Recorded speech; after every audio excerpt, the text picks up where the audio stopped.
ได้บ่เท่าบ่ครับผมมาเบิ่งซื่อบ่ป้ามันบ่ทันมีป้าขืนฮะมีแต่ขอกระพรบ่ค่อยสิกัด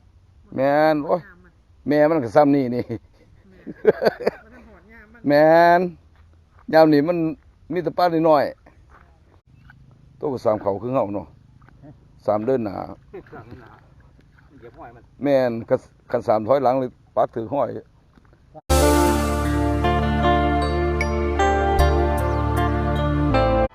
สวัสดีพี่น้องวันนี้ออกมาหน้ามาไล่นกโอ้ยนกต้มกินเขาวานต้มกัดนกกระจาบนกกระจิบแล้วก็นกพิราบว่านี่ก็มาสามกันนึงแหละมันนี่เต้นกันหน้าอีกเพื่อจะได้แก้ปัญหาได้เลยมากนกพิราบโอ้ยมันบุญหลานครับไล่นกไปหน้าของวานต้มเลยเฮ็ดยากพี่น้องวานมันก็เกิดดีอยู่หรอกแต่ว่าอีกขันไล่นกโอ้ยนกลงนี่แหละ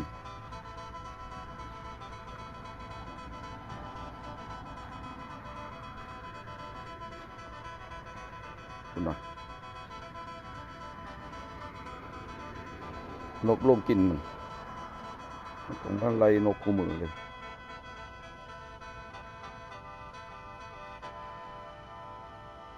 ส่วนนกที่หลาบนี่มันสิกินเม็ดมันนี่นกหน่อยนะมันสิมาจีกต้นอ่อนๆหน่อยๆมันเป็นเดินปุ๊บทางฟังผมก็ลงไล่ทางนี้ก็ไปลงทางนั้นมันบ่อยาก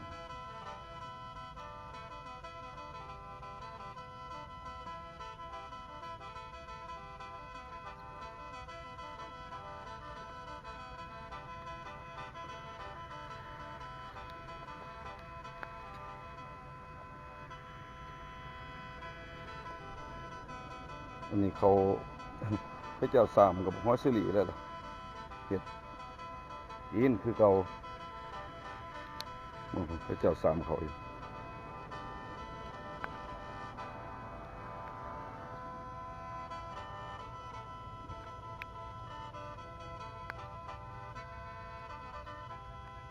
ท้องฟ้าก็มืดอยู่ตลอด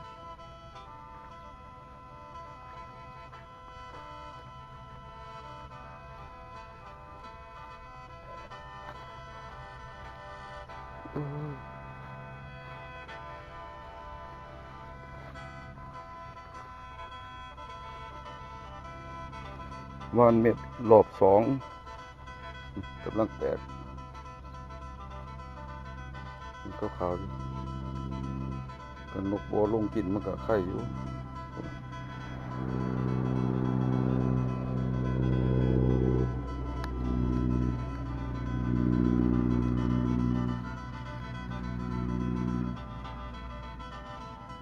เกิดเป็นยอมปกติมันเกิดเมื่อไรล่ะนกลงยังนกลงกินเม็ดมันนกร้ายแห้ง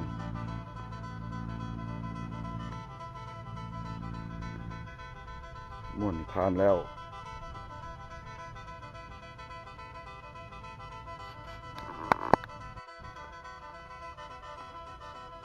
เห็ดหน้าว่างก็ยากน้ำนี่ล่ะนี่มาหาสามมันนี่แต่ว่าใครกวดดำบะทงอยู่กินมึงแล้วก็ได้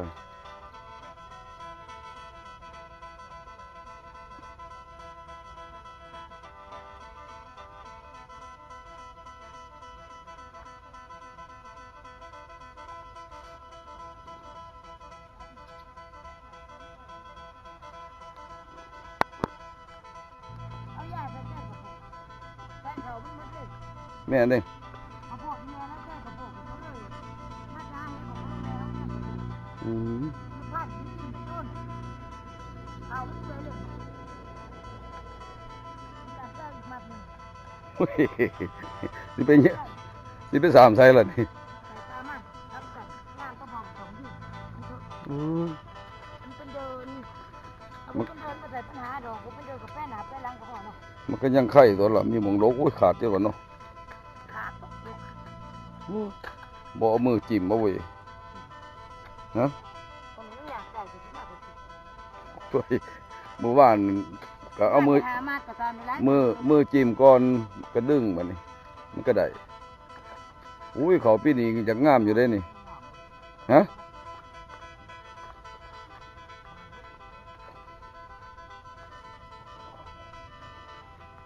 จะเจออีกมากนึงเลย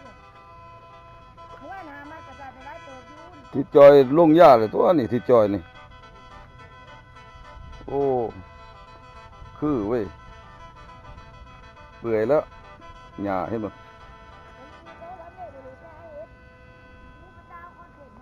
อยู่ไสอ่ะ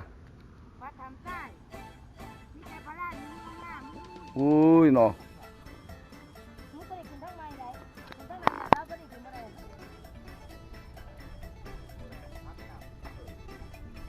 มันอันนี้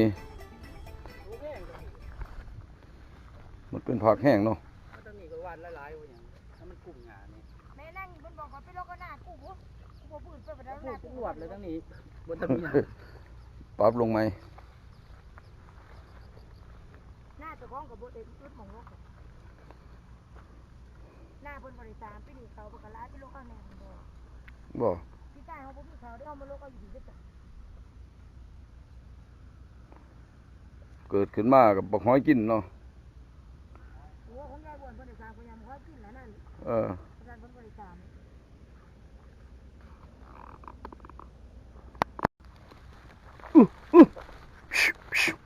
โอ้ยจิมันหลายนกกระจิบหน่อยนกกระจาบมันลงมันจิกต้นเขาหน่อยๆโว้ยเป็นตะสั่งแห้งพูพูพูพูเป็นพุงเลยพูโอ้ยชิวชิวชิวมันสิได้กินได้อย่างนั้นวันลงแล้วก็มีแตนก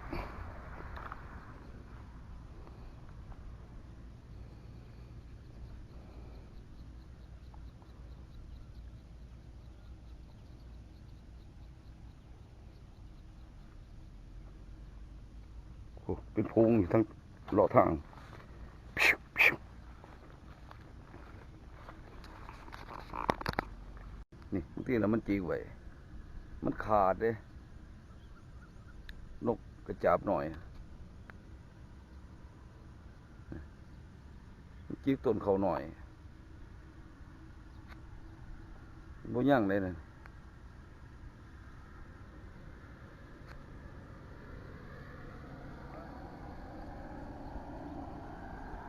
ฮะ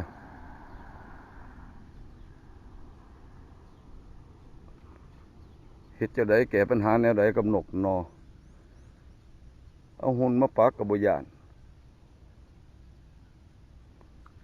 เฮ็ดจังไดบ้าง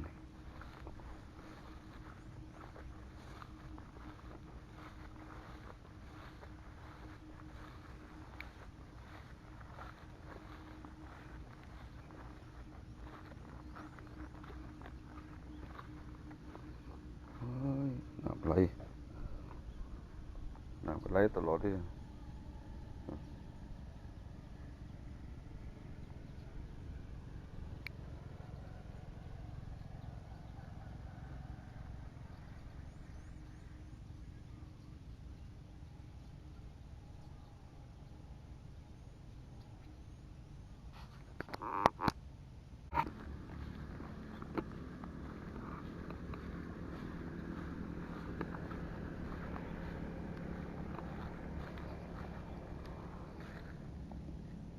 มันลงนี่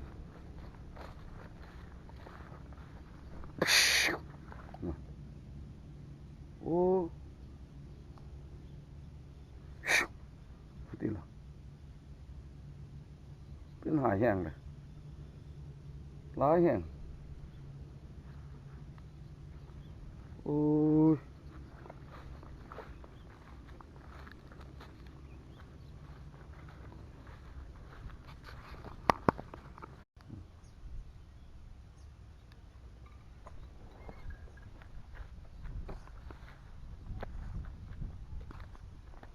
ได้ป่ะครับ บ่ครับผมมาเบิ่งคือ บ่ ป้ามันบ่ทันมีป้าขืนฮะ มีแต่ขอกระพรบ่ค่อยสิกัด แม่นโอ้ยแม่มันก็ซ้ำนี่นี่ มันหอดยามมัน แม่นยามนี้มันมีแต่ป้าน้อย ไปบ่ได้กระพอแต่ขอก ๆเออ ปล่อยมันเลี้ยงลูกก่อน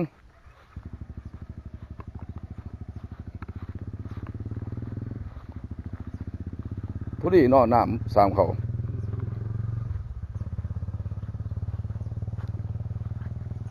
อืม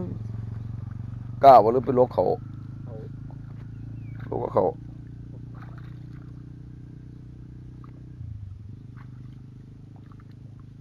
โดมเกิน เพราะว่ามันแห้งเท่านึงเลยเด้อยู่หน้าไปสามหมู่บ้านบ่ทันได้ออกไปเบิ่งอยู่โตก็สามเขาคือเฮาเนาะสามเดินหน้า สั่งหนาเหยียบห้อยมัน แม่นคันสามถอยหลังเลยปักถือห้อย ฝ่ากันเลย แม่นสิเด้อเมื่อยดีบ่นี่ เหนื่อยครับ โอ้ยว่าสิไปเก็บบักขออยู่ ขอนอนมันหน่อยเนาะ เออ มันบ่ทันใหญ่เขาเขียวพุ่นมันยังเออบรรยากาศทุ่งไร่ทุ่งนาเฮ็ดนาแล้วก็มาหาสามหมองมันว่างมันหยังนี่สร้างก็บ่ใส่ยาก็บ่หยังได้นี่ซอรี่เมียนแม่นบ่ฟังเสียงเขียดจะหน้าห้องยามแรง